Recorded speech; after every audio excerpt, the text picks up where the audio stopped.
Just if you could get my computer from my desk. Hey, good evening, everyone. We're going to give it a few minutes, let a few more people jump on. We got a little late start. Let's see, we've got more people coming on pretty quick. I got to share it around. I forgot to do that. Get out my phone and.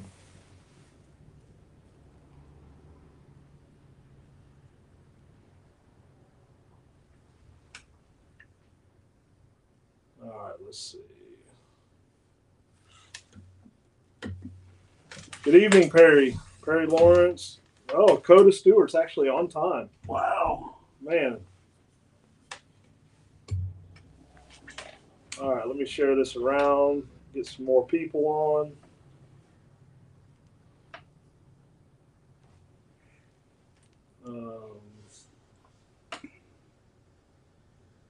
All right, let's see.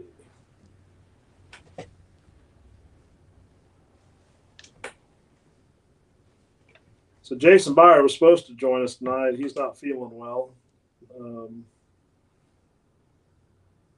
He probably just didn't want to hang out with us. You know? Yeah, he heard I was going to be here. Yeah. Good evening, Charlie. Let's see. I got a few more groups I'm going to share this with.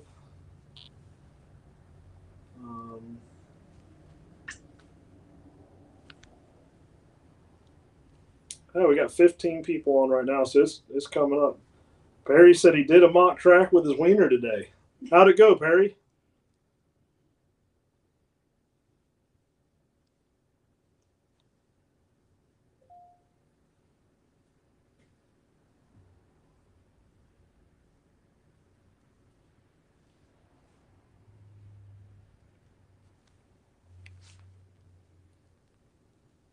Let's see.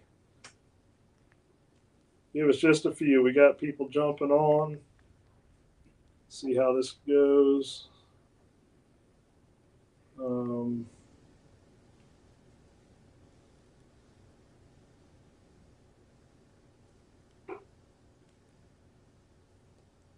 right. So Perry said he did 50 yards. All right, everyone. So put my phone up. I got done sharing that around. I'll need it in a few minutes, so I got to reference some stuff. So today we have Travis Bozeman with us. And Travis, where are we at today? So here in Crawfordville, Florida, in a new feed store my wife just opened up, so we're just kind of getting going. 93-year-old building we renovated, didn't want to tear down, so we turned it into a feed store. And Kenny said, "Hey, let's come film down there." So that's what we're doing today. Going to hang out, enjoy the rocking chairs a little bit, and different scenery here, and and talk about dogs. Yeah, this is where I get my feed from. And actually, Branson said he had to get some from you. He called me on the way here. I think he's coming tomorrow. So yeah, it's good. We got a lot of stuff going on. Just trying to add something more to our community here, and something that's a better alternative than just the big box store where you buy feed that's who knows how old and how fresh. That's right. Yeah, and you guys have it. Yeah, that's a big thing. The feed that we get from you, I can get locally if they keep it in stock, but it's hit or miss. And you can order it online, but you don't know how long it's been sitting in that warehouse where you guys are making sure you're providing fresh product. And I know I appreciate that, and the dogs appreciate it. Absolutely, yeah. We've been trying to communicate with our. We're going to keep a little bit of everything, but our regular customers too, try to figure out what their feed cycle is.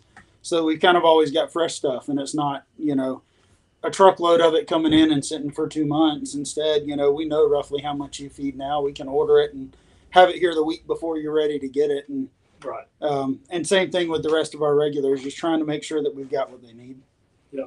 And, feed's a big thing. And I know you said that you and your wife had learned a lot when you started researching what feed you were going to carry. Right. And that's something the last couple seminars we had, the vet touched on was feed. And, you know, everything you read, or I shouldn't say everything, a lot of stuff you read, oh, grain free this, grain free that. And then, you know, the vet speaks at the seminar, says, do not feed grain free. Yeah, unless you absolutely have to, unless there's a medical reason. Right, an allergy. Right, then yeah, why not feed something more natural? Right. So, so Travis, tell us a little bit about yourself. We got somebody pulling up. We may have to get somebody. Oh boy, somebody to let them know that we're closed for the day. Yeah, so I grew up here in Wakulla County, Florida, just south of Tallahassee, and had deer hounds most of my young life, and went off into the military, and there, you know, I couldn't get away from the hounds or the dogs, so I trained retrievers for a little bit at a high level, did some field trials, had some foxhounds. Yes, go ahead. Yeah, I'll be right back. Just one second. Oh, okay, cool. That's cool. Are y'all just a feed store or what? Hey guys, sorry about that. He had a customer show up. They're actually closed, but he's going to go ahead and take care of them for whatever they need, and then we'll continue with it, you know, him telling us a little bit about himself. And you know, we got some exciting news to share tonight. We have 2 new events on the books. Another one we're working on, and when he gets back in, we'll touch more on that later. But we've added a couple of states and events, and got a lot going on. So. Turn the open sign off. Yeah, I saw that. Yeah, his open sign was blinking, so we got that corrected. No, that's good. We've been here for a week, so we still have people stopping by. You don't ever want to turn them away. No, take care of your customers. So you were saying you were Wakulla County? Yeah. So I trained retrievers for a little while. Got some experience with that, and then after the military, after the Marine Corps, I moved back. One of my buddies was into foxhounds, so we did some foxhounds for a while. You know, when I was younger and I had my deer hounds, I had one that would blood trail just because she did. You know, some of them just have these natural things, and of course she would run deer too, but you put her on a lead and she'd stay on a blood trail. So we did some blood trailing, but it wasn't the same. I mean, you're talking about back in the 90s. You know, we didn't have the cell phones, and I heard Randy Vick talking at one of the events not long ago about that era when you carried a pager around, or he did. I didn't carry a pager for trailing, you know, it was my buddies, but you know, that type of thing. So it was a whole different game back then, and it wasn't as connected as we are now, and it wasn't as specialized. Right. So I guess it's been about 6 or 7 years ago. I got the itch for a cur dog when you had Xena, and I got the pleasure to work her on a couple of different tracks. Luckily, you had surgery at the time, so I got to go find deer with her a couple of times, and from the time I did that, I knew that that's what I wanted, but I also knew the type of breed she was, and I wasn't in a place where I could have a dog like that, and I didn't have a place where she could run and get the exercise, and so it took me about 6 or 7 years, and I finally got one, and I've been training her for that. So as far as being specialized in blood trailing, you know, I'm fairly new to this deal. I've been around all types of dogs, and I think my varied background has helped me with her training, because I wanted to do her training. I've trained all my other dogs. Right. And so it's been a lot of fun. But it's really neat to see how the disciplines all cross over too. There's similarities, and then there's other things that are completely specific. Honestly, I'm learning more about the deer side of it. I've been a deer hunter my whole life, but the glands and the scents and the behaviors and all those things, you know, you can train dogs all day long, but the handler's got to be a big part of it. That's right. And, you know, another thing, and you probably see this, the more deer you track, the more you learn about deer. Sure. But the problem is, the more you track, the less you hunt. So that information you're learning doesn't help you too much. I mean, right. I tell everyone, you know, you see online, oh, a wounded deer is going to go to water. Wounded deer is going to get back to where it's comfortable. It's heading to its bedding area. There may be water along the way, and it may stop. It may try to soothe that wound, but they're wanting to get back where they feel safe. Yeah, I mean, how many times, even before we were tracking, you shoot a deer and you know their tendency quite regular is to end up back the way it was coming from. So a lot of times you shoot a deer and it's facing one way and it runs that way, but don't ever be surprised that it's not going to turn around and go right back where it was coming from, because you're right, that's where it feels safe, or that's where it was just at, or Yep. or whatever. I had a guy this year tell me that that a wounded deer won't run uphill. You know, we weren't finding any sign anywhere else, and my dog started going up the hill, and he said, "Well, it can't go that way. A wounded deer won't run uphill." I'm not the kind of person that'll argue with him, so instead I just said, "Well, let's just see what the dog does, and we'll figure it out from there." You know? Yep, and that's the best response. That's what I tell them. Hey, maybe it didn't go that way, but let the dog get it out of its system. We can always come back and go the other direction. Right. You know, it's that new trackers. That's probably one of the biggest mistakes they make, is listening to the hunters too much. Just make them feel comfortable, but know that your dog's going to go the right way. And if you put the time in training, in learning your dog. Hey, yeah. Ralph just jumped on. Jeff Rittenauer says, we need an event closer to Tallahassee so I can attend another one. We actually have plans for that. So that will be coming. So although you said you're fairly new to tracking, I mean, it's obviously you're a woodsman, you're a houndsman. It's like you said, a lot of it transitions over. There is some specialized stuff, but let's see. Is it frozen for anyone else? Oh, let's see. Oh, listening in, good conversation. I guess Chris must be having some signal issues or something. It's probably that South Georgia internet. Yeah, or the South Georgia mindset, just slow and taking it easy. So I was telling them, when you stepped outside, we got some exciting news. We've got 2 new events that we just got on the books today. Let me pull it up. We have, I guess you'd say, not the soonest one, because the soonest one is the first weekend of May in Alabama. Right. And then the next weekend we have in North Mississippi. We have just added an event in Pennsylvania. It is in the town of Clearfield, Pennsylvania. And we will be there May 31st through June 2nd. So that'll be a good event. There's a lot of trackers in that area, Pennsylvania, West Virginia, Maryland, that have all been reaching out, requesting an event. So that's going to be a good one. And then let's see, we have Iowa. Let me double check the dates there. Seems like we get a lot of participation on here from Iowa. That's pretty cool. Yeah, that's and actually, right, you seen in the parking lot, I was on the phone. Ralph and I was on the phone with Jeff Still working out the details, and he shared with us. So it's that one's going to be the weekend of September 7th and 8th.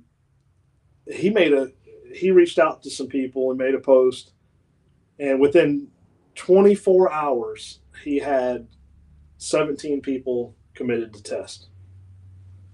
So that's awesome. I know they do a lot of bird hunting, pheasant hunting, and stuff like that. So I wonder if the crossover there is just the willingness, the acceptance to dogs and game. That mix. I know some states are tough because they don't mix that mindset. But I wonder if that has anything to do with it. Well, I can tell you, Iowa, they recently got their tracking rights, and it was tough for them. They had I think it was by one vote, if I remember right, and that person was on the fence, and they swung towards allowing use of dogs. And it's important that the community there gets the education, and that they get the support to continue to be able to keep doing what we're doing, because ultimately we're out there not just helping hunters but helping conservation. I was going to say, I know you guys keep talking about it, but it's a huge conservation thing. I was actually talking to Jason Beyer earlier today, and he was talking to a family member, and his family member said, well, I don't know, we shoot straight here where I live, so we don't need trackers. And he said, well, how many times have you not found a deer? And he's like, well, that happens sometimes. And Jason said, well, that's why you need trackers. Yeah. That's what it's for. Yeah, exactly. Those are the ones we find. Yep. So yeah, we don't find the ones that drop right there. You don't need to call us, but nope. But we don't mind if you do. Especially when we have young dogs. Yeah, exactly. But no, so I think it's just that mindset changing. People say, oh, I see it all the time on the different Facebook groups, and it's funny. There's somebody in the group bad mouthing people about the way they shoot, but 20 years ago, think about how many deer just went off and died. Yeah, and we hear all the time, oh, it just seems like the popularity of tracking has taken off, and now everyone just wants to call a tracker. They're just taking marginal shots. No, social media has taken off, and social media has shed light on just how many deer have been lost over the years. Yeah, and that's the part that people doesn't realize. For those of us that tracked before the big boom, we still got just as many calls. Oh, I remember, back in the days when, like I said, when you had Xena and you were running around, and I just remember thinking to myself, I don't know when this guy sleeps. It's like you'd be out on a regular basis till 2, 3, 4 in the morning, and then tracking the next day after the morning hunt. We were in the same hunting club, so I would see it from from a distance. But yeah, for sure. Well, just recently, there was some people questioning my integrity as far as how many deer I track and recovered over the years, because I had to submit it for an application for something, and they didn't even come to me and ask me, but they questioned it and said, well, I just don't see how that's possible. But they came to me. I had the documentation. I have the references. Just like you said, you saw it. Man, those days of me doing that are probably over. Sleeping in Walmart parking lots on the side of the road. My wife and I, we were asleep on the side of the road and have a cop come knock on the window to see if we're all right. Just because we were so tired, I had to stop, or I wasn't going to make it home. Yeah.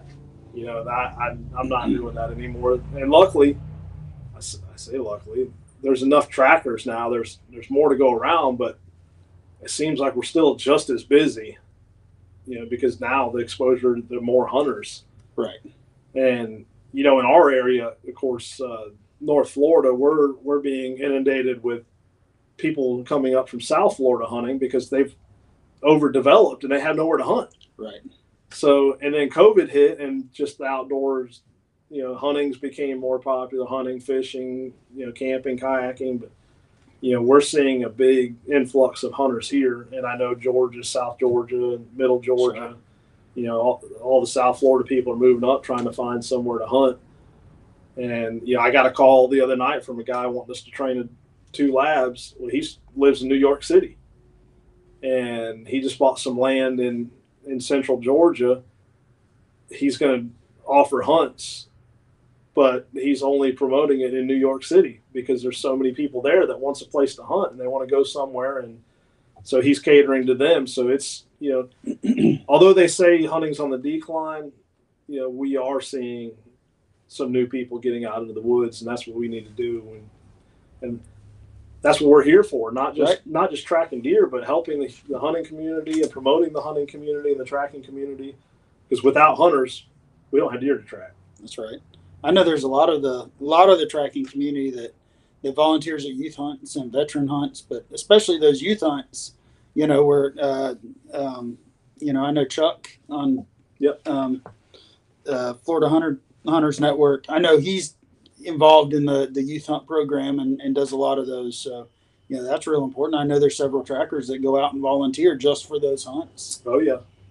Yeah, and we've been talking, Jason Beyer and I have been talking about having a youth weekend in the summer and get some youth to come out and teach them how to handle the dogs and track. And, so we're looking at getting the youth more involved that way. My my boys, I'm getting them more involved. Dakota, you know, he was at the Louisiana event, helped judge and helped lay the lines with Paul. And, you know, he's been out there working with John every day training dogs. He's been training his own dogs all by himself, him and his brother, you know, with no really very little direction. I mean, he might ask me a question here or there, but he's going out there laying the lines and he's letting them lay. And, you know, based on what the dog does, he's extending that time all on his own. I mean, of course, he grew up seeing me do this. But, sure.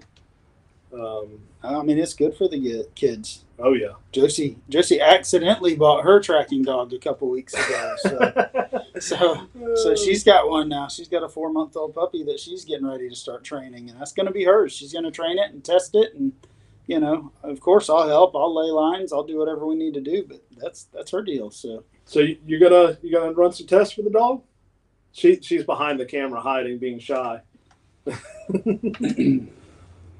Yeah, she accidentally, on purpose, bit on the dog. So, we've got a couple of comments here. Don Clark, he says, deer do what deer do. If we knew what they would do, we wouldn't need dogs. Always trust the dog. That's right. Yep. That is right. Okay, we'll get to this one from Glenn Martin. All right, Glenn says, looking forward to the Iowa seminar. I'm UBT2 with my dog. What makes the ABTA better or just different institutions? I wouldn't say we're better. I feel our standards are a little higher as far as consistency. And I would say we have more focus on some handler and ethical practices.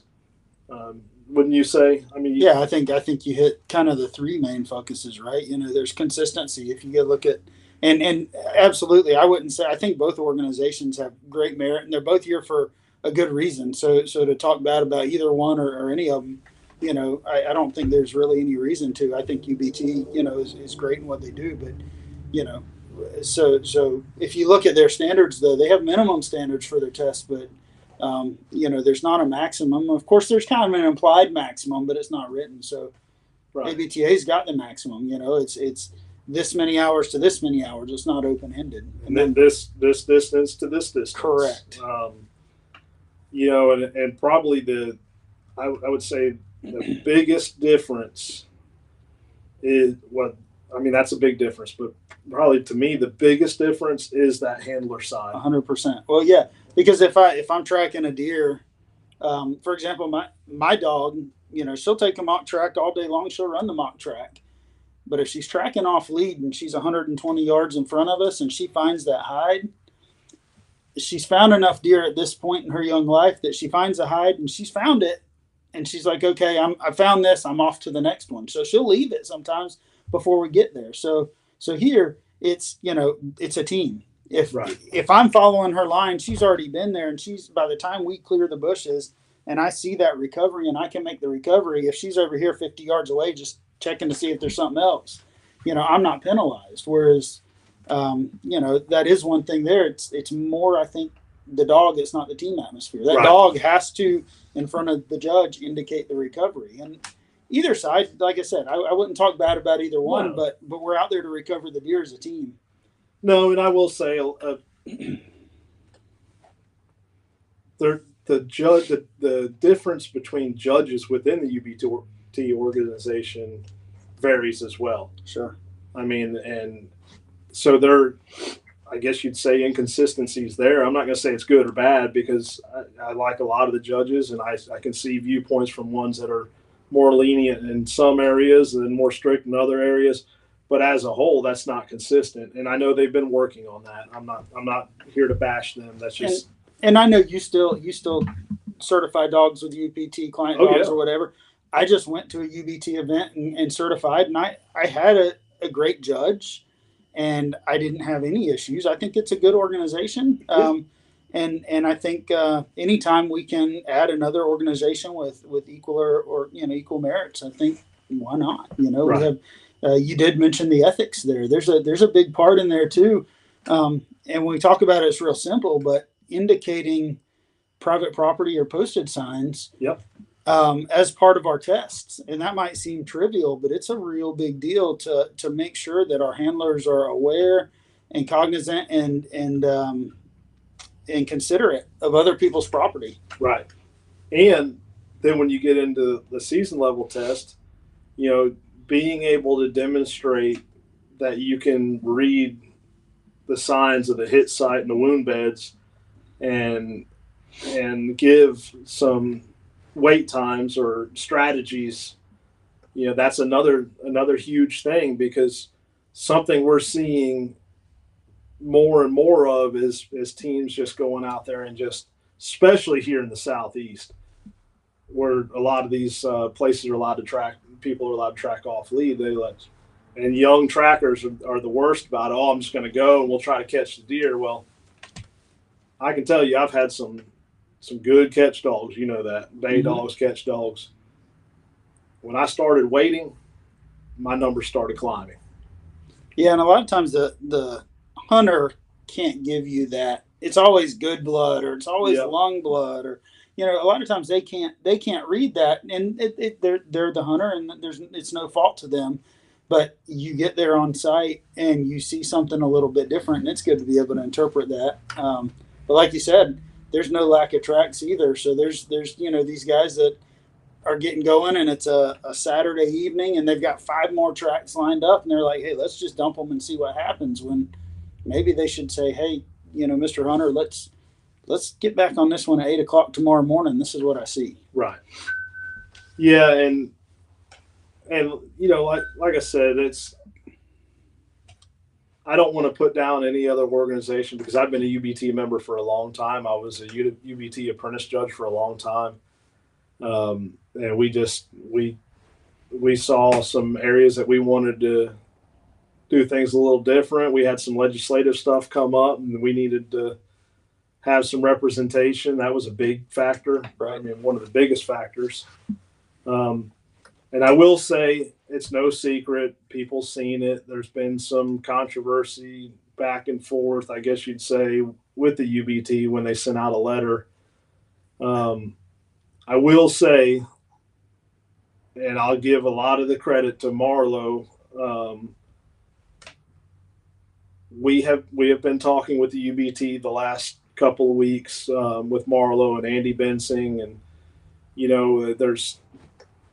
I'm not going to say it's a perfect working relationship, but it's improving. A lot of it was just like anything else. Just needed some communication. They needed to know what direction we were headed in, and where our mindset was, and and a lot of rumors got around, and so we're clearing the air, and that tension's not as prevalent as it was. But still, like I said, we do have differences, and that's going to be in consistency, the ethics. The real life scenarios, like the scent challenges, the scent pull. You got grid searches. I mean, grid searches, other dogs. Yeah, our finish test. That's a big one. So our finish test is it's the real deal. All of them are very realistic, and Alex Hood chimed in and said as real life as possible. I mean, like our finish test, we don't tell you where the hit site is. We give you a 30-yard area and say it was somewhere in here, and you got to find it with your dog, line it out. Well, not only do we not tell you where the hit site is, it's been grid searched. It's had another dog on it searching. It has a scent gap to work through. It has other animal scent challenges to work through. I mean, and all the terrain challenges and environmental challenges. And UBT has their UBT3, and they do some of that. There's some game playing there. It's a fun test. Don't get me wrong. I mean, you got to witness one the other weekend. Yeah. No, and I know Perry's on here. I think he had fun on his test. Oh, I wouldn't say with UBT or and ABTA it's an either or. I mean, honestly, as a handler, I think it could be a both thing. Why not support two good organizations? Just like a lot of us are maybe NRA members or whatever. Right. Look at those organizations and I don't think it's a pick sides, but say, hey, let's support both of these. You got twice as many opportunities to work and test your dog. You Yep. got and different judges, different viewpoints that give different feedback. Yeah. So honestly, I think there's room for both. And then when you get to the part where you like you said, you guys are really looking at getting in front of legislation that hurts our sport in a positive direction, though. Right. What can we do within the sport to promote good ethics and to promote conservation and those things in order to get in front of the antis that are out there that are trying to kill the sport because they don't really know. Right. And I think when it comes down to it, you're probably going to find that both organizations are probably going to have to both fight some of that. Oh, yeah. I would imagine. Yeah. So I don't think it's a kill either one. I think it's support the sport in general. Well, Andy Bensing said and Marlo, they both said on the phone that they can see the possibility of working together in the future. Which was our goal to begin with, but I do understand their viewpoint. Sure. So I don't want to beat a dead horse with this, but the biggest thing is you're going to see some differences. You're going to gain from both. Yep. Like I said, there's a lot of great judges in the UBT. And honestly, the UBT has paved the way in a lot of aspects in our tracking community, and I can't take anything from them for that. I appreciate it. And I test them both. That's the same thing. So, but one of the biggest challenges that I'm facing is we don't have any judges near us. Right. I was going up to North Georgia but now that judge has had some stuff come up in his life, and he's having to take a step back. Yeah, so I was talking to another tracker today. I think we got to go to Alabama now I don't know. Where's for UBT? Yeah. There's no judges in Alabama. Okay. So Mississippi, Louisiana. Okay. I contacted one in South Carolina. Didn't get any. I tried several. Mississippi, couldn't get anyone. So I'm driving to Louisiana, almost to Texas. 10 hours, 10.5 hour drive. But I'm going to do it. I'm going to support them, So that's a lot of it there, Yeah. So we offer private testing so you're not having to wait for an event. So for started and season levels, we offer that private testing. Hang on, you brighten it up. Sun's going down. Yeah, no, you're good. So as we build that judge base, and have more judges, in different places in the country. I know you were just talking about the different events. Those are huge, not only for the purpose of the event, but to help build that judging base. Yeah. So we just had some people apply to be judges and actually working on it. I think there's 4 in Alabama, if I remember. Actually, one had some work stuff come up, so that he's going to be delayed now. So 1, 2, 3 for sure in Alabama, 1 in Arkansas. Looks like we're gonna have 1 in Missouri, a couple in Iowa. We have a certified judge in Michigan. We've had someone else reach out there. And then we've had a couple reach out, West Virginia, Ohio. We got someone that's in the process there, almost finished with the process in Ohio. Pennsylvania, we had a couple reach out. Maryland. So right now we have judges in Florida, Georgia, Tennessee, Louisiana, Alabama,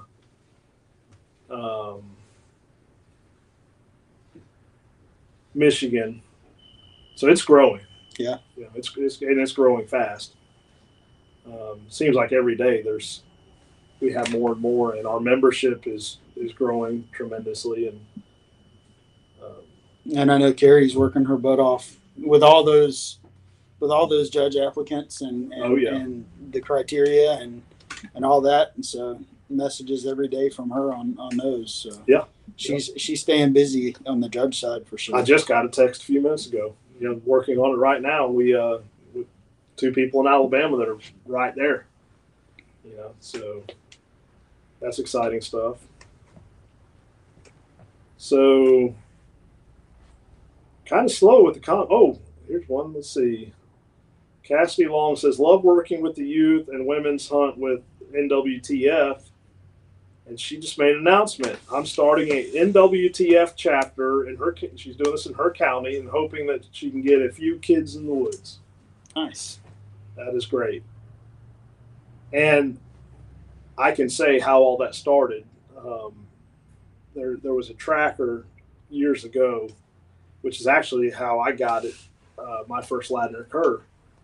And he lived over there near where the Longs live. Well, his dog's name was Chief.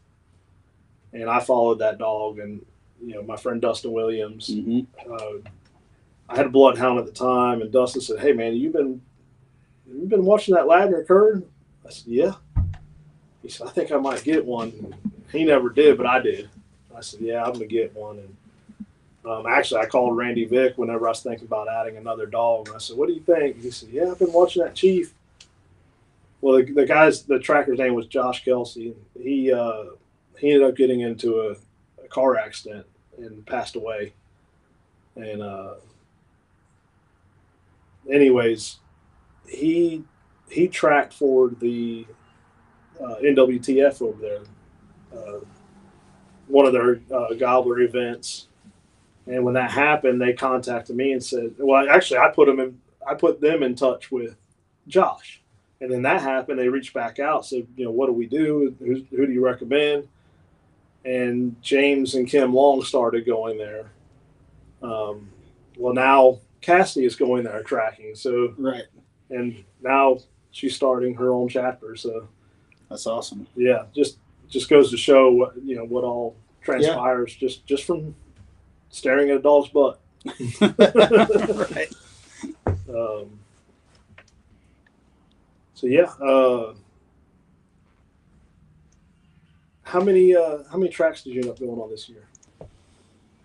I think I was somewhere in the low 40s. I know you got started late. You reached out to me a bunch, and we just didn't have any tracks. That hurricane hurt us. Yeah, the hurricane hurt real bad. Everybody east of us, those your whole area, Perry and Mayo, those are normally wide open, and this year is just nothing. I think it was literally was it right before bow season, or is like the weekend before or the weekend of bow season or something was when the hurricane hit? Right before. I remember because everybody was ready to hunt, and then everything got wiped out. Yeah, all of my stands were gone, and it was rough. But yeah, I know I was reaching out to everybody. 2 or 3 hours west. I reached out to several of the folks up in South Georgia and kind of all over, but nobody knew me, and except for we knew each other. I had to do some rallying for you. But yeah, I finally was like, hey Kenny, I know none of these folks know me, and so as an ethical hunter and as a like I said, I've had dogs and I trusted my dog, I trained my dog, but I also didn't want to take this young dog that was unproven and go out on to a hunter and be their only hope, when I could team up with somebody and go with a more proven dog or a seasoned team. So kind of that was my challenge. Is I didn't want to just dive right in there and try to go out and do my own thing right off. And then maybe not end up with the results. But I ended up finally kind of got in with a group of folks here. We've got about 5 of us that constantly are. We talk almost every day. Constantly taking all the tracks that I used to. Well, you're welcome to come with us anytime you want. So I'll let you come on your tracks, no problem. But yeah, so I think we ended up with about I ended up on probably about 40 this year, and quite a bit of that toward the end of hunting season. And you got to work with quite a few different people, different breeds of dogs, and you started judging with us, and how much benefit have you seen from testing as far as for you? From which standpoint? I'll tell you my biggest standpoint is from judging other people's dogs. I've learned to handle and read my dog significantly better. Yep. So we tested, I guess it was a week and a half ago like I said, we were talking about, we went to a UBT event and tested. And I hadn't run a lot of mock tracks since hunting season, I think maybe 2. And we went out there and tested, and there were things that I was able to read and pick up on. Both of the 90s on my test line, my dog went slightly over, and I was able to read her. We were on lead, so it wasn't a big deal. But both of them, I was literally standing on the 90 when I worked her back to me. So within 25 feet. And I could read her pretty good before then, but watching other people's dogs in that quantity and that amount, working tracks, and then watching the handlers. Yeah. And watching what the handlers are doing. And as a judge, you want to help so bad, but it's like, well, we'll save that feedback to the end. Yeah. I gotta bite my tongue so much because I'm like, I just want to. But Mike Alguire's finish test. I mean, I'm like, come on, man. I was getting frustrated. I'm like, I know you got to see this, Mike. I know, and I know we talk about him all the time, but it was like, man, I know what this dog's doing. It's like he's handled his dogs on hundreds of tracks, and his dog went on, I don't know how many. I guarantee you over 100 tracks this year, probably double that. I don't know, but the combination of the two, and of course it got in his head at the very beginning, and he was, that was the problem is he was in his own head. Oh yeah. But yeah, even watching other. I mean, I watched a couple of outstanding dogs this year I judged a couple of outstanding dogs this year that the hunter or the handler was messing them up. Oh yeah. Pulling them off of it. And yeah. It's like, and you can't say anything, but it's like, man, your dog's right. Yeah.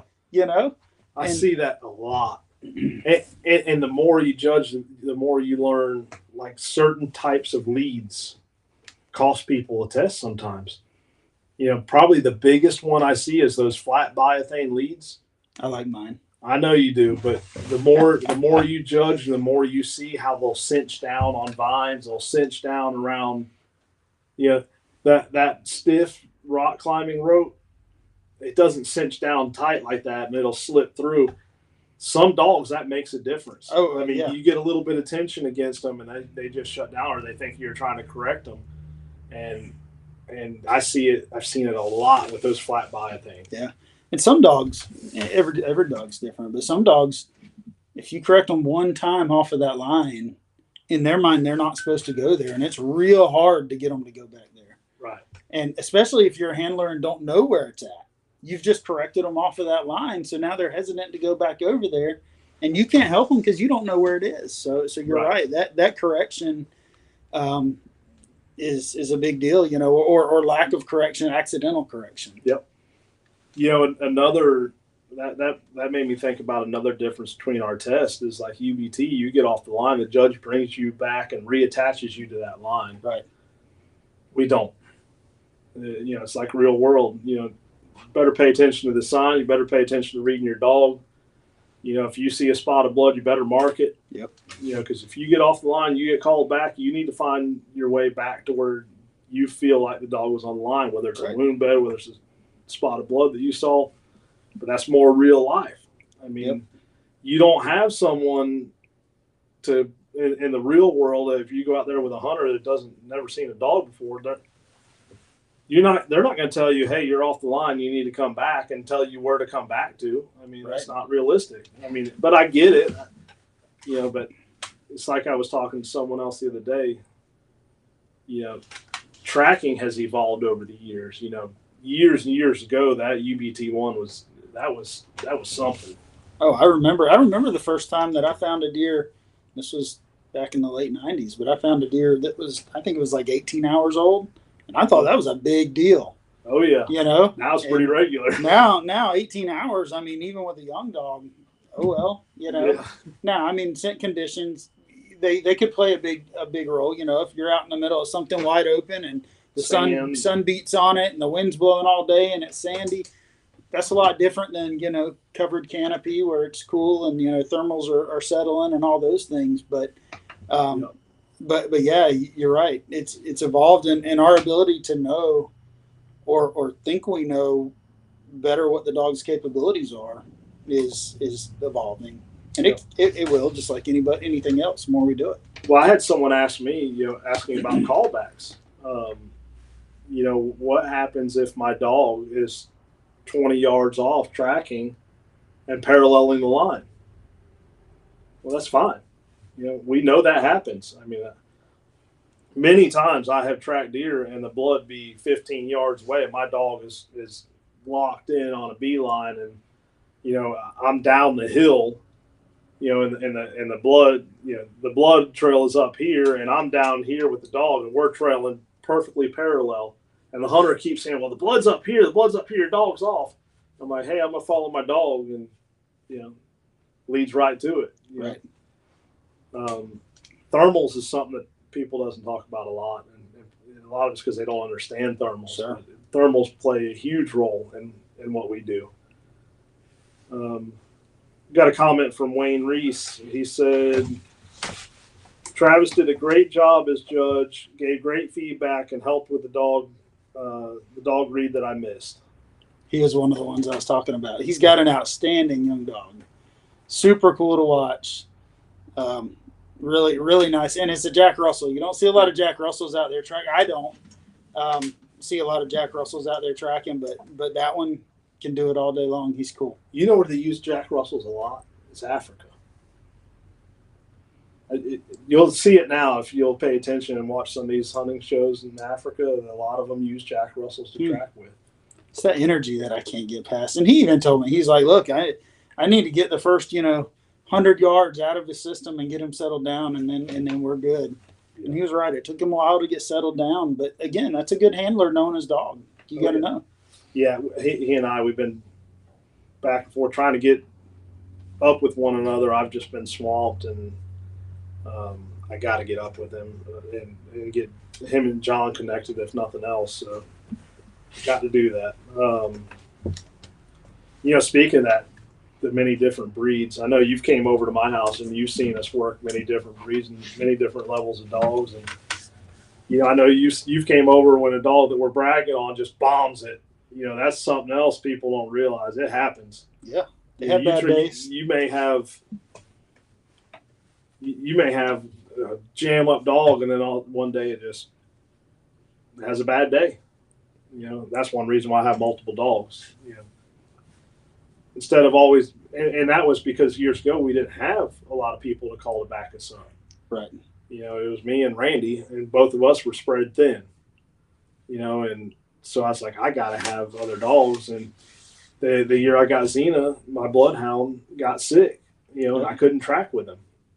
So I spent that first. She was 6 months old at the start of the season. I didn't have a choice. Well, and they all have. I mean, the first year I got to find with Xena was behind Dustin's dog, who was he was a great dog. Oh yeah. He was proven and found many deer, and it wasn't his fault. He was having a bad night or was off or something had him messed up. And Dustin even knew it, though, as a handler. I think he called you. Oh, yeah, he did. He's like, something's not right. And then you called me and you said, hey, something wasn't right about that track. Let's go look in the morning. Yep. So, and speaking of breeds, I mean, people used to look down on cur dogs. You bring a hog dog out here to track a deer, and then we start finding deer and more deer and more deer. They think if it's not a bloodhound and a bloodhound's nose, you can't find a deer, but it's just not the case. Right. I train enough dogs. I don't see the advantage of the nose of a bloodhound over many other breeds for what we do. Yep. There's other things out there in the scent tracking world, human scent, and other work, search and rescue and all that, where maybe it does play a bigger factor, but I just don't see it in what we do. There's a lot of great breeds, and choose a breed that fits your lifestyle is what I tell everyone. That long-haired dachshund that was in Stockton. Yeah. How many things does that one do? Duck hunts, quail. Yeah, it retrieves ducks. Hogs. Yeah. Retrieves ducks. Yeah. Yeah, she does it all, and that fits. That fits his lifestyle. That's his dog, and I agree. I mean, I've seen go to your kennels anytime, and if you've got 10 or 12 dogs out there, probably 8 different breeds out there at least. Oh yeah. Yeah, right now we have Catahoulas, Labs, wire-haired dachshunds. What else we have there? My son's training. He's training a Walker Hound. It's doing really good. What else do we have there, Brandy?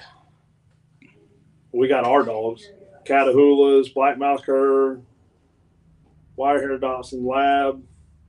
You've had some bird dogs out there too, right? Oh yeah. I mean, for deer, but yeah, but the retriever type breeds, I think some of those. Yeah, in fact, we've got a cocker. We've got a cocker spaniel that we're probably our personal dog that's trained for retrieving and flushing quail.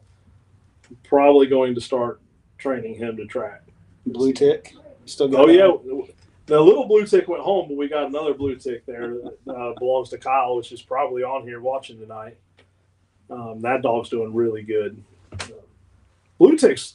Every blue tick we trained has really excelled. I think some of them like the old mindset for the bloodhounds, and then some of these hounds, it is more ingrained in their genetics because of years and years of being a hunting type dog. But I think any of them can do it. It's training that into them and building that desire. Yeah, and that's another thing is I was always the mindset, papers don't mean anything, and then you get into the retriever world. They do, especially field trial retrievers. Well, and they don't mean everything, but it sure makes that training curve a lot less. Yeah, in instances, right, and you get the right genetics, and it makes a world of difference. It really does. And I didn't realize it. No, I didn't realize it until I got into the retriever side, and so we got our Lab, and we paid probably $2,000 more as a pup than you would for the average Lab. Mm-hmm. And I mean, we got a lot of training in him, but that dog's a machine. I mean, the downside to that is that's all he wants to do is hunt. So let's see, we got beagles. I call mine Beagle Hula. Beagle Hula. Yeah, we actually owned a beagle. It belonged to John Vaughn, and then we traded out. John wanted a cur dog that I had, and we got a little beagle, and that thing was a machine. It'd track anything you wanted to track. I mean, you put it on a dog, it'd track a dog. You put it on a person, it'd track a person, deer. And we ended up getting rid of it just because it didn't fit in my pack. It was a great dog. It just wasn't the right fit for us. And that guy got it, and he runs rabbits with it and tracks deer. Yeah. I had a good family friend when I was a teenager that he actually tracked deer all over Florida, Georgia, Alabama with a dachshund. Back before that was a regular thing. Yep. But he bred his beagles with the dachshund because he wanted little short beagle type dogs that he could rabbit hunt and track deer with, and that's why. Yeah. And the more you judge and you see all these different breeds come out, and there's always some that just constantly rise to the top. And especially with us training, we get dogs so many different breeds in, but you see certain dogs within breeds that excel, but then there's those breeds that are just seems like every one of them that comes in is just got it. And those wire-haired dachshunds, I'm not a little dog fan. as far as tracking and hunting. I'll admit it. I'm a cur dog man at heart, but I had to get one, and then two, and then three, and then four. They're just fun. They're fun to work with. Yeah.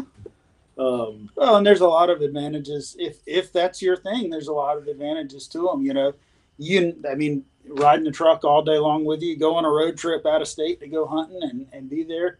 That's that friend of mine. His dog never left the house without his dog there, and that was it. And he'd go hunting. The dog would curl up in the seat of his truck and be there when he got done. And if he shot a deer, he'd take the dog in and find his deer. So, yeah, and these people that travel all over the country hunting and they want to take their own dog. What better right. dog to have to travel with? Right. I mean, I'm still a cur dog man. I mean, I still got my Ladner cur. I still got 3 Catahoulas, and then we got my wife's Corso.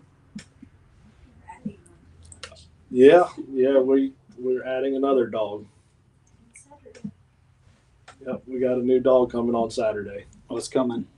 A Dogo. Oh, goodness. I won't hear the end of this one. No, probably not. In fact, the breeder called me on the way here. He says, "Well, how much crap did you hear after word got out?" But it got out to a very small group, and no one really said anything. But actually, I asked him. I said, "Hey, do you mind if I train this to track wounded hogs? Because we get a lot of people in our area, that comes from South Florida. Yep. And to us, if we shoot a hog and lose it, no big deal. There's so many of them. But these people coming up from South Florida, they want them. Yeah. Well, that just opens up year-round tracking for us.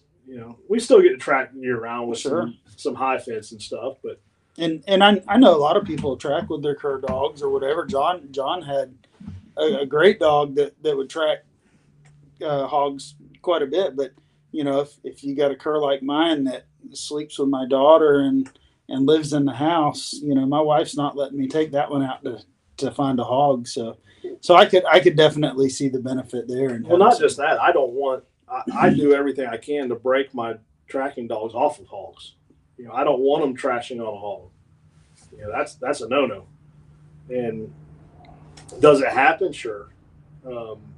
It happened this year. I mean, I didn't know it, but the guy tells me after we already got into the hall, it says, "Oh yeah, there was 30 of them under the feeder when we walked up." And my camera went off. I'm like, "Man, I wish you'd have told me that."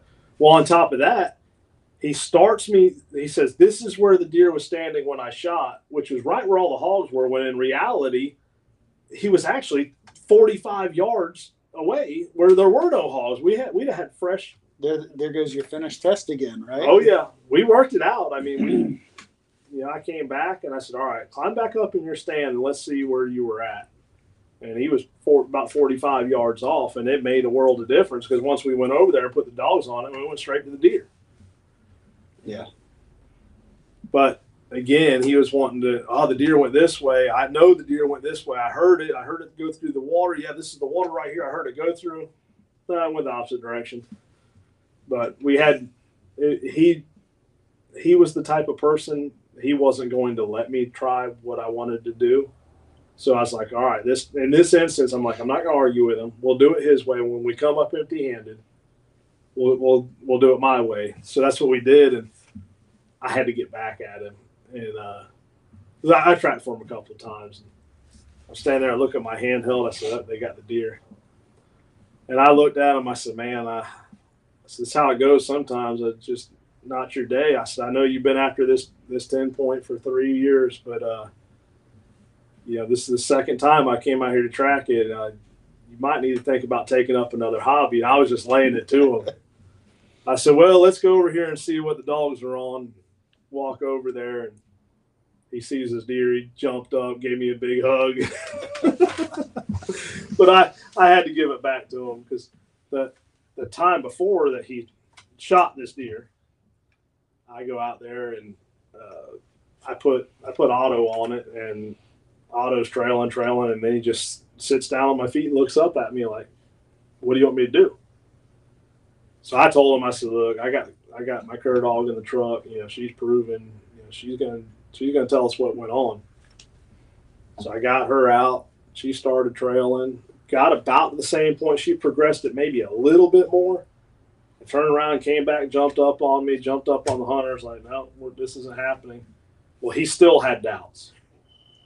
So I called Jason Beyer, and we went out there the next morning. And Jason, he was convinced that deer was hit, and that they were going to get that deer. And I already knew. I had zero doubts that my dogs were wrong. And Jason, I don't know if he might be on here listening. He's going to chime in if he is. He might have just been amped up, hoping he could find one behind me or something, because he was pushing and pushing and pushing. I'm like, hey, man, we ain't getting this deer. And I told him that beforehand. We didn't get the deer. He ended up killing it later in the season, and that's when I was giving him a hard time about it. I think as a new tracker, that's honestly one of the tougher things for me is calling it and being worried about disappointing the hunter. It's the right thing. And I've heard several more experienced handlers now even giving advice on maybe tell the hunter the signs ahead of time. And I went on a track with you, and you told the hunter, hey, if she comes back and she jumps up on me, it's done. That means she can't stop that deer, or it's not going to die. And those tips, though, it's almost like taking people fishing, and the fish aren't biting, and you're like, man, should we move or should we stay, or what do you do? And of course, you're a professional fishing captain, so you've kind of got that figured out. But again, that's that pressure. It's the same kind of pressure. You don't want to let people down. Right. So that's probably for me the toughest thing as a new tracker is telling them, hey, I don't think this thing's going to die. I know you got a little bit of blood here, and you think that's a lot, but it's really not. And I think your deer, you'll see it on camera again. Oh yeah, and just like fishing, because that's what I do for a living also. And I tell people all the time, I'm the same way. I'm like, look, this is when the fish are likely going to bite. The fish are here, and they're not biting right now. I'm not going to leave fish to chase fish. The bite is going to turn on. If we leave, we may not get back to this spot because someone else is going to be here. And same thing with tracking. I'll see that same doubt, and then all of a sudden, bam, one cast after another. Fish, fish, fish, fish. No different with tracking. You just got to be upfront and honest, and if they don't like it, it is what it is, but you're gonna prove it to them. And probably the biggest advice that I can give new trackers is build a relationship with your fellow trackers, and if you get that person that's not satisfied, just offer to pick up the phone and call someone else, or just don't even offer, just do it. Pick up the phone and call someone. Hey, I'm out here. What do you think? You wanted to come try this, and that goes a long ways. Just like out there on the water. I'm having a slow day, and I know I'm where the fish are without a doubt. You're out there every day, every other day, and you're catching them. Sometimes just picking up the phone and calling another captain and say, hey, how's it going? Or sending a text, hey, you doing any good? And they said, no, man, we're struggling here. That eases the people's mind knowing that, hey, we're not the only ones out here struggling. Or I'll point out, hey, you see all these boats just constantly moving around? Yeah, they're not catching fish. They're leaving fish to go find fish. Well, we stay right here. We're going to get them. And kind of the same thing with tracking. Your dogs, people start doubting them. And I just had a talk with, I was talking with Brent Green from Louisiana last night. And, he was telling the story where, he got on a deer, and he knew without a doubt his dog was locked in. And I think it ended up being like a leg shot, but his dog was locked in and would not quit. And so he called up someone else and said, hey, can you mind coming out here and backing me up? I know this deer is going to die. Well, the person that he called ended up saying, hey, man, how do you know? Every time you call me, I seem to find these deer, and you hit the nail on the head. He knows his dog. His dog's telling him, hey, this deer is mortally wounded. He may not have been the right team, and he knew that, so he called in someone else. And that's, as you gain experience, that's what you do. Sure. But like you said, being up front, just like you went on that one by the Swanee River. Yep. Your dog was right. You doubted her, and then we got Dixie out. We got Dixie out, and what did she do? Went the same line. Yep. Well, and actually that was one where you were talking about scent drift. Yeah. My dog was 15, 20 yards off, and we never found any blood. And the hunter was constantly in our ear talking about, "Oh, I think it was a miss. I hope it was a miss," because it was his father-in-law, I think, that shot it. And he wanted that deer. He wanted his chance, so of course he was willing it to be alive. But we put Dixie on it, and sure enough, she took us right down the blood trail. But if you looked at the two lines, they were 15, 20 yards apart and parallel the whole way. Yeah, ended up in the same exact place. And in fact, we both screwed the dogs up. So because we pushed them across the road. Yeah, they came out in the woods, and both of them acted like they wanted to go across the road. They self-corrected, almost doubled back, and went dang near into where we came out of and veered off just a little bit. And we both thought, hey, they just lost it. Let's help them across the road. And we ended up wasting a lot of time because of that. Yep. And finally, I was like, hey, let's go back. Let's go back to where we came out of the road. And, they ended up going right in there and jumping the deer up. And, Dixie came back and she's like, she would still go. I bet she was trying to tell us. Right. And I told you, if you remember right, I said, hey, let's walk around this block because they ran through this block. Let's walk around and look and see what sign we'd see. Put back on, and we found a big piece, about that long, big piece of leg bone. Yep. And then we trailed, and if you remember right, we started trailing right down the middle of this road for a few hundred yards. And you're like, I think my dog's leading us in the wrong direction. We need to come back and restart. I'm like, I don't know. I think they're on it. And ended up, that deer went right down the middle of that road, crossed another road. Yep. And we got within, 15 yards of that deer.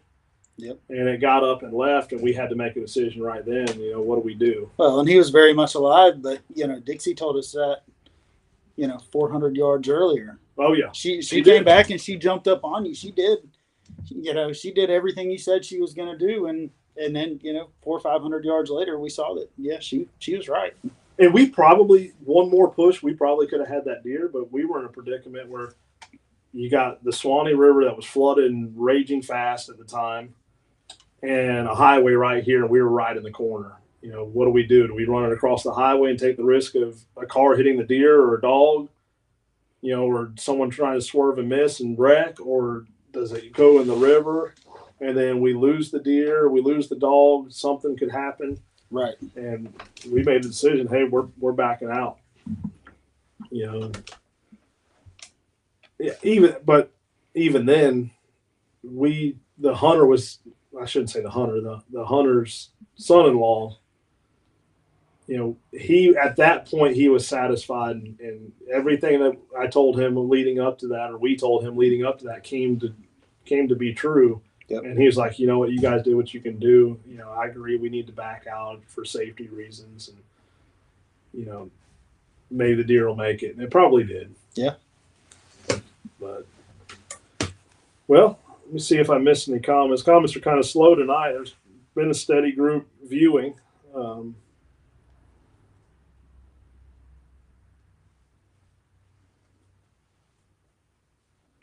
So Joe Sellers, I did miss this comment, and said, I would like to see examples of the hit sites like blood color or bubbles, hair color, amount, and what the deer does after a shot. A lot of hunters don't have a clue where they hit it.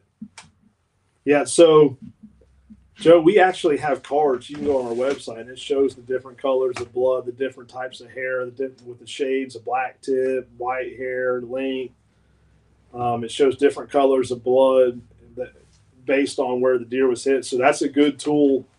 And we actually go over this stuff in a lot of our seminars. I know the last one we had in Fargo, Georgia, we put a lot of pictures. Did you make it to that one? Mm-hmm. I don't think you did. No. We put a lot of pictures up there, and actually one that we pretty much stumped everyone, but Ken Parker got it right. And I put one up there as one that I tracked, and there was some blood in the bubbles. I mean, bubbles in the blood, but it wasn't lung blood. Trying to remember what all. Oh, there was a little bit of grit, but it was just very small. I mean, just a very little bit of dark specks. And there were two little pieces of white hair. No, I'm sorry. There was a little bit of lung blood. over off of one leaf, but there was also big bubbles and some brighter red blood, and then there was little specks. Well, it was single lung, liver, and gut, and so everyone was stumped. I mean, because some people saw the lung blood, one person saw the specks, and then Ken Parker noticed the two pieces of white hair, and he hit the nail on the head. I'm gonna poke my head out the back door. Somebody just pulled up there. Gotcha. I'm sorry. Let's go back, see if I missed anything.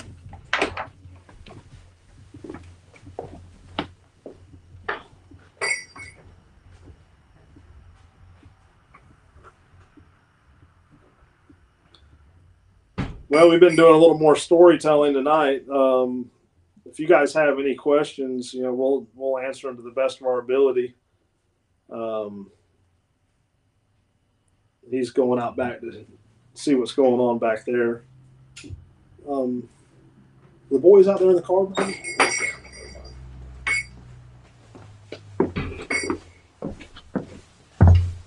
Yeah, I was just looking back. It looks like we covered most of the comments. Not really many questions tonight. I've got one I'd like to ask you about. Okay. So I've been listening to a lot of the trackers and talking about different shots and different hits, and everybody thinks that if you've got lung blood, the deer is going to die. Lung blood. And I asked my wife the other day, because I got to thinking. I think it was when we were at our seminar, and I think you and Ralph were talking about it, and something to do with shots that hit one lung. And my wife's in the medical field, and I said, "Can somebody live with one lung?" And she's like, "Yeah, absolutely. They can." Oh yeah. And I get to thinking about it. I was like, "Well, these shots that are just barely they get that one lung, and people think, oh, it's definitely going to die." Well, what's your thoughts on those that only get one lung and then being recoverable? They still have a good lung. Yeah, it's going to draw them down, but yeah. What do you think? I've tracked a bunch that were shot in one lung, and most of the time we don't get them, and they end up back on camera. They end up being killed later on. Or I've gotten some, but it's not. And those that I've gotten, that was a single lung that didn't hit anything else, like that was quartering hard away, and it was long out the brisket or something. Those were a Beyer catch situation, but even then, that success rate is pretty. So pretty talking wait times. If you do have truly lung blood, depending on the shot, that may or may not be a definite recovery. Now, I saw the other night, I think it was Joey McDonald, when somebody was talking about different hits, and they said, well, if you got lung and you got gut, you probably got liver too. And I was thinking, I think it was Joey. I think you commented on that one too, I believe. But anyway, in that case, then liver's probably pretty good. And actually, you almost take the liver over one lung. Oh yeah. Anyway. Oh yeah. I'd rather have a liver shot. Honestly, I'm not promoting this, but I'd rather have a gut shot. I tell everyone, just hit it somewhere like 4 to 5 inches behind the shoulder to 4 or 5 inches in front of the ham, and we're good. Let it lay plenty of time. I saw a high fence article out of some high fence place out of Texas. And they actually had an article about that, and they say, we're not promoting it. However, the recovery rates are actually very high on gut shots if you treat them properly, if you give them the proper wait time. And that's true. But, lung blood is my favorite, because I got to thinking about it. Even if somebody does have true lung blood, it doesn't necessarily mean that that's a dead deer. Nope. And those are the ones that's hard to convince. So, you mentioned Texas. You mentioned, high fence in Texas and stuff. A comment came in right before you said that. It said, off the subject, but it still covers tracking. I've always been fascinated with Texas trackers and all the exotics they track. They jump back between whitetails and exotics, and some seem to never miss a beat. I know that is a blast to stay busy all year round. Do the exotics lay interdigital? I track a lot of exotics. I say a lot. I mean, I track Axis, black buck. Trying to think of, I can't remember those Asian elk. I forget what they're called. They're like a hairy. I tracked those. I've tracked I don't even know. I don't even know some of these exotics I track. But his question is, do exotics lay interdigital? Yes and no. The thing you have to remember with interdigital, it's not so much about the interdigital gland. It's what that interdigital gland is releasing, producing, and releasing, which is a chemical pheromone. And that's the key part. People get hung up on the interdigital gland when the important factor is the chemical pheromone, which bears release, elk release. Elk doesn't have an interdigital. Bears don't have an interdigital. Hogs release chemical pheromone. They don't have an interdigital. We don't have an interdigital gland, but we produce pheromones. We have a Jacobson's organ to, interpret and intake and interpret that chemical pheromone just like a dog. So that's the key part you need to focus on. Well, how does a bear release chemical pheromones? Through the pedal gland on their pads. Hogs is through the metatarsal gland and the salivary gland. Elk actually releases chemical pheromones through their metatarsal glands, their salivary glands, and their urine. So that's how these dogs that are, for the people that focus on interdigital, which I personally feel is very important aspect of training. And you've seen this already. You can see many different, when you start judging, you see how people train and the differences in how their dogs work versus other aspects like dragging hides and legs. And can a dog find a deer that way? Sure, you can train it that way, it can. But when you get to those tougher situations, it can make a difference. It will make a difference. So, London, that's the big thing, and that's how we're able. I mean, obviously, I didn't train my dogs to track elk. I didn't train my dogs to track antelope. I say that I do now. I mean, I have axis legs. I have antelope legs. I have elk. So I do train for that now, but I didn't. And the dogs, it didn't matter. I mean, I take them out there, and axis. If anyone's ever tracked an axis, they're tough. They can be tough to track because they're a herd animal. And what's the first thing they do? They get right back in the middle of that herd. And typically when I go to these high fences, I'm tracking an axis, and we go up there, and Ralph got to experience it because I called him in to back me up. Dixie was baying up this axis in a high fence, and it hooked her collar and ripped the tracking collar off, and it went into the water. We lost it. It was a brand new collar, first day I ever put it on her. And so I called Ralph to come out and help, and so we started tracking, and we got up to the herd, and there was that axis that was shot in the leg right in the middle of the herd. We could have actually finished off. We were trying to get permission. There was, anytime you had paying clients at a place like that, you got to get permission to dispatch it. We couldn't get a hold of them. They didn't keep up with us. We left them behind. But the dogs, like Camo, that was her first time ever tracking an exotic. And the dog was able to decipher through all those animals in this high fence pen, and those 30 or 40 axis and one herd was still able to track that single axis, because once they split, the majority of the herd left quicker than that one could, and it ended up going in a different direction. You could watch the dogs work and didn't even pay attention. Those other 30 or 40 stayed right on that trail. So we say interdigital gland, but what we're really talking about is a declining health pheromone. Right. That's really what we're doing. That's in the whitetail world. That's where it's excreted as the interdigital gland in their foot. I think you've even said it on the hair follicles, on their feet. Yeah, that's actually where it's released, is through the hair follicles around the gland, around actually all sides of the leg, where that gland is at. It's the gland and the wax that I used to think you could extract, and I'll admit I was wrong, but there was more research that came out after that.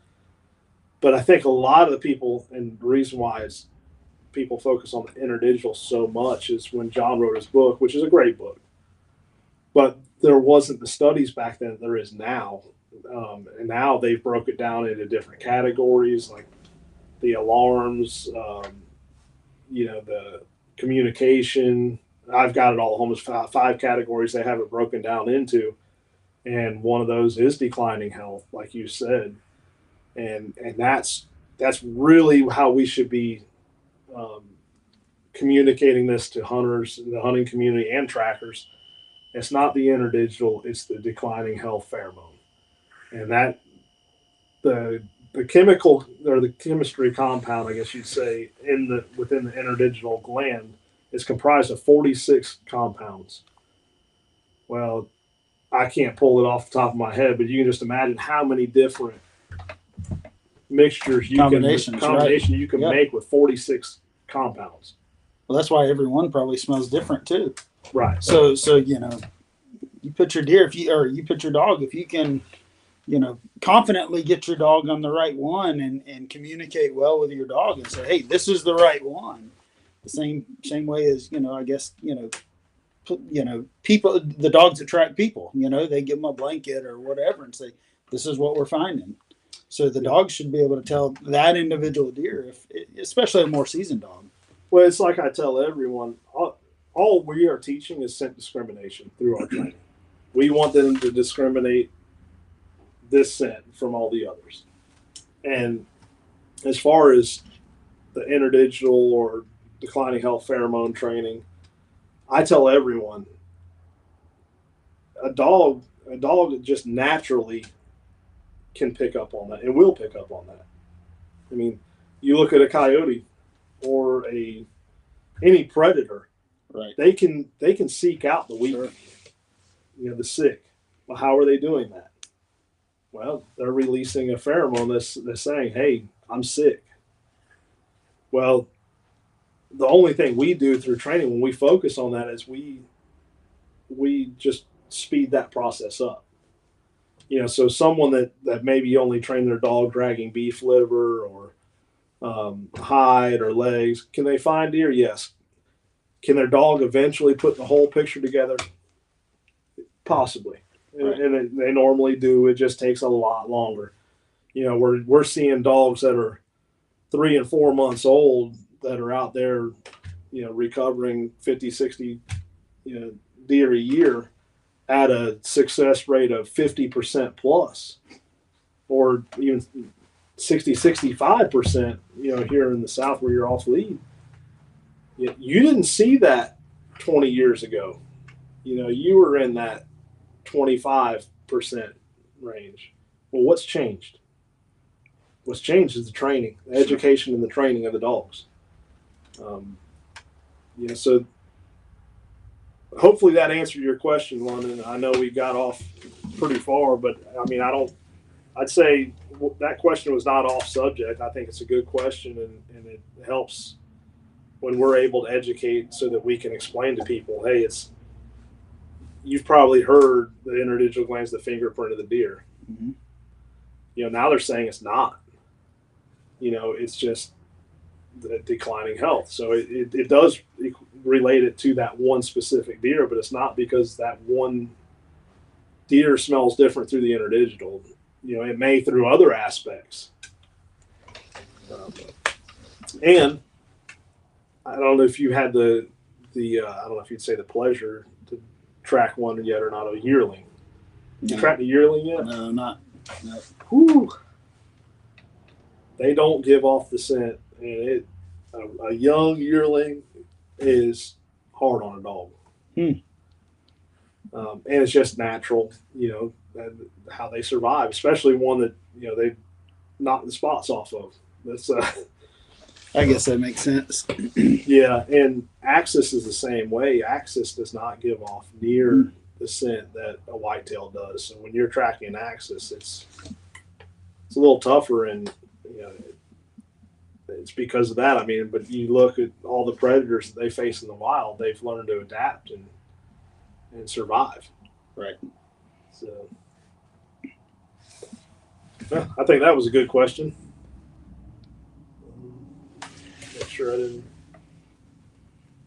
miss any here?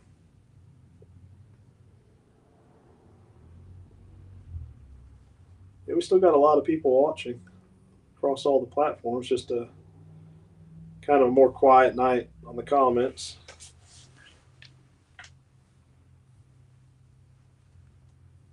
So, how do you feel after your first year? Do you have any? You learn anything that you're going to work on for next season, or? I mean, I learned a ton, and I think you got to work on all of it. But my biggest thing is constantly learning the signs and signals of my dog. I mean, you got to say it every single week, and everybody says read your dog, and we were talking about it earlier when we were talking about judging, but I think those details are the biggest thing. Running more mock tracks, and putting her in more situations where it's a controlled environment, so I know what's going on, and I can read the good and the bad. You've said it a bunch of times. Your dog getting off is just as important in a training scenario as your dog staying on the track. Yeah. Because if you don't ever know how to tell if your dog is off, then how are you going to know when to correct it, when not to correct it, what's going on a track? You could be 300-400 yards in, and the dog's just hunting. And the other side of that is you talked about, a dog getting offline and you bringing it back, and it not wanting to work anymore. Well, why has it done that? You created that. If you always set a dog up for success, and you never allow it that opportunity to get off, and you have to correct it, and not only are you creating a problem there, you're also not building that team bond between the dog and the handler.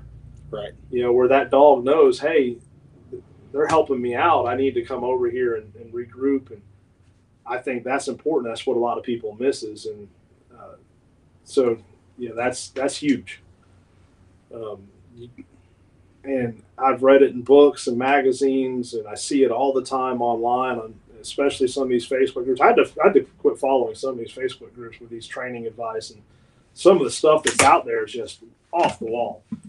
And I see it all the time. You never want to set the dog up for failure on a mock track. And every time I've learned not to open my mouth and say anything, because it turns into an argument on Facebook with keyboard warriors. But the reality is you need your dog to fail at some point in mock track. So like you said, you can learn how to read your dog. You can help your dog through that. It's like the scent gap on that finish test. Mm-hmm. That shows you if you and that dog has a bond. Right. You got to be able to know when that dog went into search mode. If that dog gets in trouble and can't get out of it, that dog needs to be willing to look at you and say, hey, I need some help. And, the two of you work through that. So I've had a lot of people say, well, why would you put a scent gap on the test line? Well, that's why. Let's see you and your dog work through this together.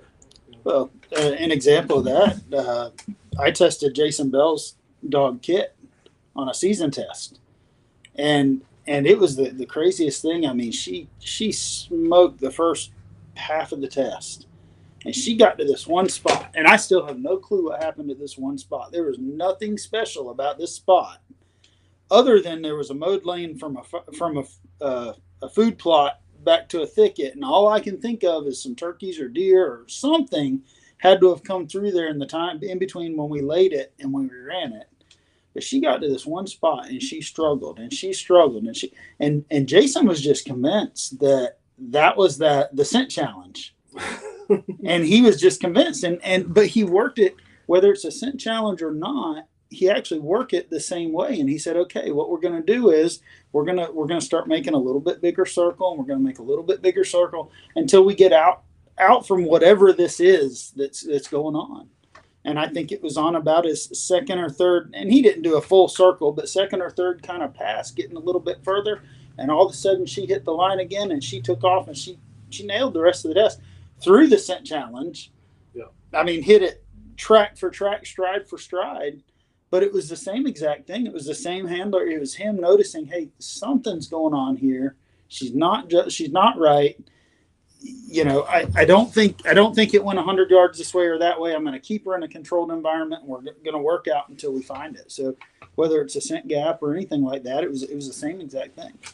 We have a spot where we train at, and you've been there, you've seen it.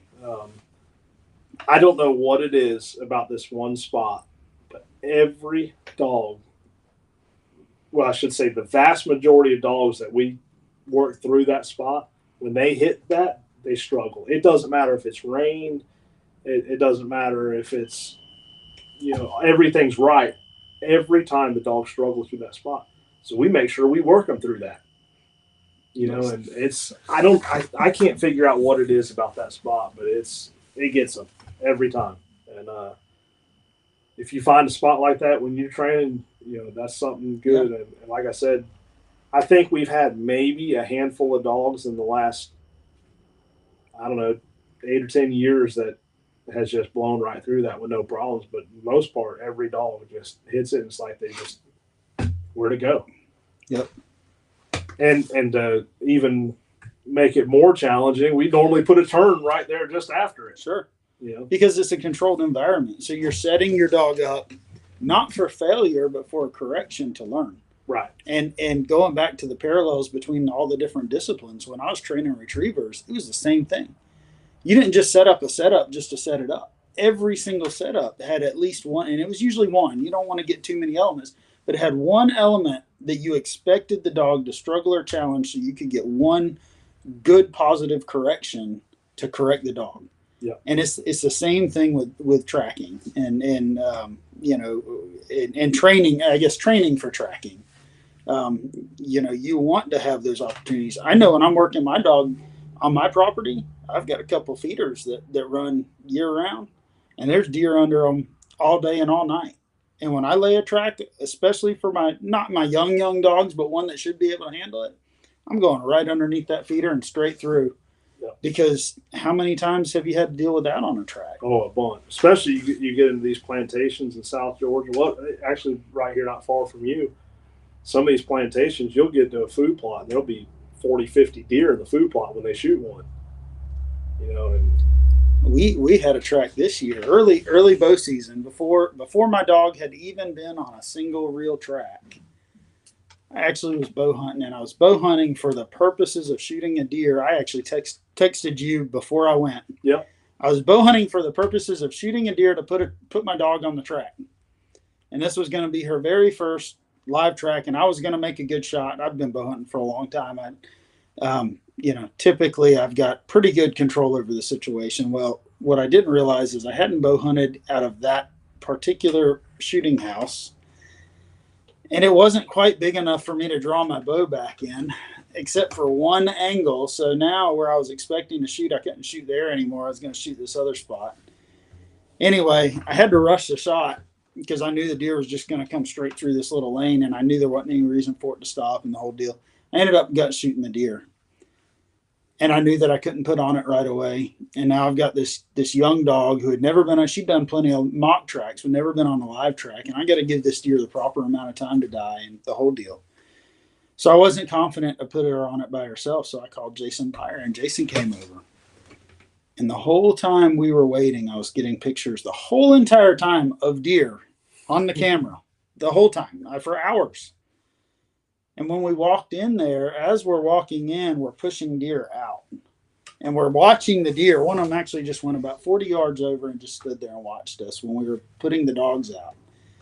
And we ended up struggling for a little while on it. And the reason why, though, was actually the deer had come in and drugged that scent from the wounded deer all over the place. It's the same as in our finish test when we put a dog on her, we grid search, because now we're picking that up with our feet and we're dragging that pheromone all over and making it difficult.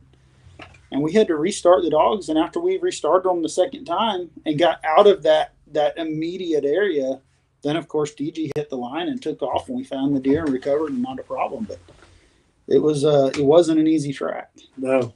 And Cassidy says, I have one guy I've tracked for a couple times, and every time I track at his stand, the dogs have a hard time starting from his feeder /hit site. Yep. And I went on one, and this was years ago. Actually, it was one of Zena's very first tracks, and the guy was hunting. It was peak of it wasn't peak of the rut. I'm sorry. The bucks had just started chasing. The does really weren't receptive. And anyways, he shoots the buck with his bow, and he said he knew he thought he just unzipped it. And so he was waiting, and he contacted me. He'd text me, and I'd never met him before. But he texted me, "Hey, can you come track a deer for me?" Actually, Randy Vick gave him my number. And next thing I know, he texted me. He said, "I just shot the deer again, made a bad shot." So the deer came back by chasing the doe, and he saw the original wound was just a low graze. And well, it was a little more than a graze, but it wouldn't have killed the deer. Well, then he intestine shot it, and we showed up there late that night. He had to do it that night, and I think every plantation worker there was there, and this guy happened to be a baseball coach, and man, we struggled. I had my bloodhound and Xena, and there were so many deer. I bet we saw over 100 deer that night. And it was a quail plantation. It had been blocked out and everything, and there was just deer everywhere. So we were trying to just kept resetting. Finally, I think it was the sixth reset. I mean, I just knew this deer was dead. The sixth reset, I seen Xena lock in on something. She was 6 months old. And that the bloodhound I had was awesome. And but he was struggling. And one of the guides, he looks at the guy and says, "Well, coach, you win some and you lose some. Looks like you might have lost this one." And I'm sitting here watching Xena. She's locked in. And I asked the guide, I said, "Hey, will you hold this bloodhound back?" And several times Xena tried to pick up on the same spot about 3 times when we reset. And I didn't trust her because she was 6 months old. And but experience, told me, "Hey, I got to figure out a way to make this work." They're already giving up. I know this deer is dead, and she's tried to go that way several times. So I asked him to hold the bloodhound back and let her go. And it was right then when he said, "Well, coach, you win some, you lose some. Looks like you lose this one." And my alpha beat showing treat. I said, "Well, coach, this one you didn't lose. Let's go get your deer." And he says, "What?" So we went over there. As we were walking up, there was a pack of coyotes coming over the hill right to us. I mean, sounding off, all the dogs' hair raised up. I mean, it could have been more perfect timing all the way around. But yeah, it was. But if you don't train for that and that kind of traffic and a grid search, I mean, they were out there grid searching before I got there, even though they sure. But well, it looks like comments are slowing down, or they've been slow all night. We'll give it a couple of minutes, see if anyone wants to get any last minute questions in. And if not, we'll wrap it up. But I appreciate you coming on, and Jason. Hope Jason's feeling better. Yeah, he needs to quit being so stubborn. Listen to the doctors a little bit. Before we go, though, we need to talk about some upcoming events.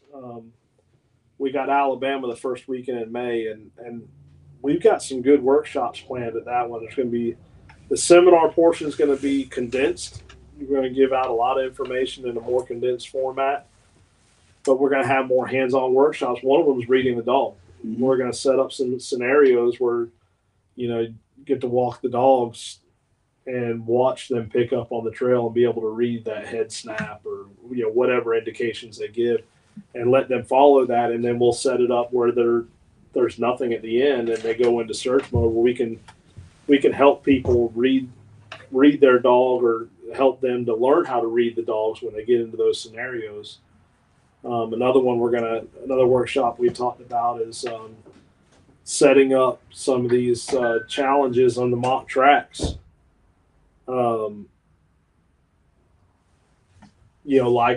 Like the spiral or a star pattern or scent gaps, and I think we planned on having you help do that workshop, and if you're able to be there, and that way people can go back home and start implementing this in their routines, but be able to work dogs on those challenges where they can see how a dog works it out. We saw a good one on Brant Green's UBT3 test last year in Alabama. They did a star pattern, and Brant, I mean, obviously he's very experienced. He's a good handler, but he knew it. And he's like, I know I'm about to mess this dog up, and I know the trail probably went that way, and his dog it was working that star track for track. It didn't cut it. So he was going out this way, back this way, over this way. And he just said, I'm going to trust the dog. And at one time, she got on it and she was lining out, and all of a sudden she came back and she went through that star pattern one more time. That stuff can challenge you. Mm-hmm. The dog knew what it was doing, but it make you question the dog as a handler. I mean, you've probably seen some of these tests with zigzags. Sure. People are like, what the heck's this dog doing? Or they'll think it's in search mode when really it's locked in, and we can be behind it, and we know. I mean, you see enough dogs, especially judging, where that dog's got it. And then we pretty much know, the more you judge, the more you test dogs, you pretty much know within the first 100 yards how that outcome's going to be. And just like I spoke with the judges that tested Trevor Foley on his UBT3 the other weekend, and we actually so JJ Scarborough and I we tested him on his UBT2, and he almost didn't make it. I mean, he was within feet of failing his UBT2. And so JJ and I we were talking about that before he ran his 3, and Chad Tate set up that 3, and that was a tough test. Yeah. I mean, they threw everything at him. Went through a graveyard, a live coyote, a live hog, a coon, a rattlesnake. Then they went through the fire pit area, and then they took the line right through where everyone was hanging out and walking, right through the pavilion on the concrete. Then there was and I know this wasn't set up, there was a piece of hide where they were playing with dogs and puppies hanging on the fence post right by where they're coming through. And, but every judge that was on that all told me the same thing. So we knew before he even got to that pavilion that he was past. He was passing. Even if he would have struggled right there, our decision was made.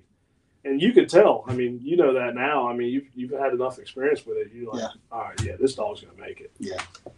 Yeah, I believe I know I talked to him afterward. I talked to him the next day, and I'm pretty sure he told me, he said, I started to get nervous a little bit at the beginning, then I settled down, and I had a lot of fun with the whole track. He said the whole thing was a lot of fun, and that wasn't, just to clarify, that wasn't an ABTA test. Right. It was a UBT, UBT3 test. He told me, he said, man, it was a lot of fun. And that's a good looking red bone he's got. Oh yeah.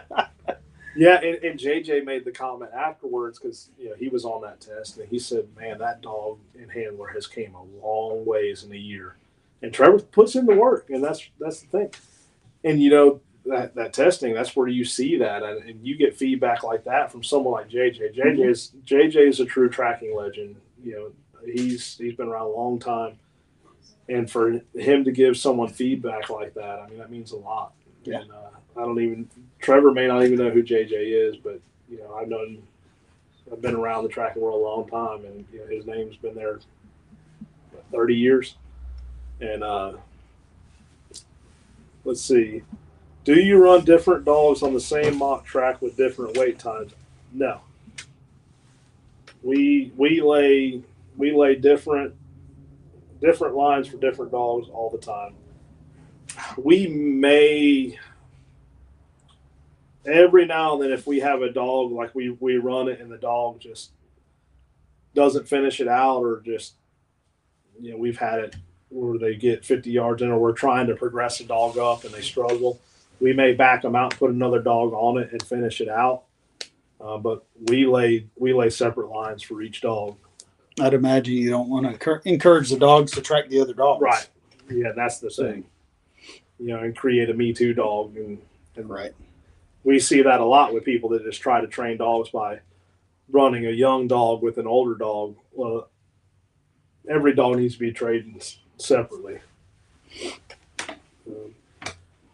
Billy Hodgson says, looking good, Travis Bozeman. Thank you, sir. So, yeah, I'm excited about Alabama, the North Mississippi. There's been a lot of people nervous. I'm getting feedback from Chuck and Brandy Darby. There's been a lot of people nervous about testing there. And, a lot of those people, they've never taken a test. There's nothing to be nervous about. Even if you don't pass, you're going to take something away from it. You're going to learn something. You're going to get some advice. I'll say this. I mean, what's $75 for good advice? I mean, that's nothing. Well, and I don't know about all the judges. I think most of the judges are like me, but if we got to a point in one of our tests where we weren't going to pass, where maybe we've had multiple callbacks, or too much time's elapsed or whatever, I talked with the handler and say, okay, let's. We already knew. They already knew they hadn't passed, or it was the third callback or whatever. But let's finish this track out and let's work it together. Right. Now maybe they're seeing a different. I'm not handling their dog, but I'm helping them, and maybe they're seeing something different in tools to handle their dog, or different advice. Whatever it is, let's work this track out together and let's finish so the dog sees success at the end. And maybe they've learned something, their dog learned something. Lyle Avis and I had a young dog that I think he had just not he one of his friends had just brought to you, and you had it at Stockton. Yeah. And of course you hadn't had any training on her yet. You had just gotten her, and she went and ran a track, and there was ran a test track, and there was a lot of people out there, and Lyle came back and he said, that's just not the dog I've seen before. I know she needs some stuff. I know she needs some work, but that's not what I've seen before. So we laid a second track for her, not necessarily to test, but I mean, we've got a whole group of dog people out there, and that's what we're there for. Why not? So I ran out, laid another track for her, and he and I went by ourselves, and he immediately saw the dog that he had seen before, and the two of us worked that track together, and he was stoked at the end just to have confirmation on what he thought was going on, and we both saw it and we both discussed it. So, and he's got tons and tons and tons of experience and lots of dogs and lots of handling. So any opportunity to be able to be in that community around the people, bouncing ideas off of each other, working together, it's, why not? Why not go out there and get that experience, get that feedback? Yeah, we actually still have that dog, because I contacted the owner and I said, look, I still haven't been able to really nail it down what's going on with this dog. And we have since then, but I told him, I said, look, I can't let this dog go home. And the time, the quote unquote time had ran up for training. But I told him, I said, I can't let this dog go home right now. It's not ready. I would never let a dog leave like this. And we were able to determine what had happened. And I thought I had a pretty good idea of what went on. And after talking with the owner, what I thought was right. And it's taking us time to work through that. And he's like, hey, how much more do I owe you? I said, nothing. He's like, can I send you some dog food, something? I said, if you want to, but I'm not worried about it. I want to get your dog right. I don't care if it takes me another month. If you're willing to let it stay here, I'm not charging you anymore. I told you this is what the dog is going to be when it leaves, and that's where it's going to be, whatever I have to do. And we're about there now. It's about ready to go home probably within the next week or two. I can't. Right. And it's the same way when we're out there testing. I mean, I'm gonna tell someone exactly how their dog is and how they can get to the next level. Yep. So don't be afraid of it. But first weekend in May, Alabama. The very next weekend, North Mississippi. First weekend in June, into May, March, end of May. First weekend in June. Might as well say June 1st will be where's that at? Pennsylvania. Clearview, Pennsylvania. And then in September, the second weekend in September, we will be in Iowa. And we've already started on next year's schedule. We've got Panhandle of Florida. We're working on one in Central Florida. So there's been a request for Central Florida, Tennessee, West Virginia, and I'm sure we're going to be back in Georgia, of course Alabama, and probably hopefully Iowa again. So we're already kind of full schedule for next off season too. So, but Travis, I appreciate you joining me. Yep. Ralph was going to try to get back on tonight, but he's had a little setback. Physical therapist has been working on him pretty good, so he might be able to be back next week. And but we appreciate. Just tell him to get ready for May. Oh yeah, yeah. And he can't have a bug. He's got to run from spot to spot and help us out. That way, in the name of therapy. That's right. We do have a really cool giveaway, or not a giveaway, I guess. We had a donation, and I don't know what we're going to do with a raffle off, but that's going to be in Alabama. That it's. I can't wait to share it with everyone once he finishes. It's a pretty cool piece. I can't believe he's donating it, but so y'all sign up. We're probably getting close to a fairly high number of tests in Alabama. So if you want to test, don't miss out. Go ahead and sign up. Same thing in Mississippi. We want to see that area succeed. Maybe we can get some folks from Arkansas and come down and test. Missouri is really not that far from North Mississippi, especially the Ozarks are right there. So y'all help us spread the word, and we will see y'all next week.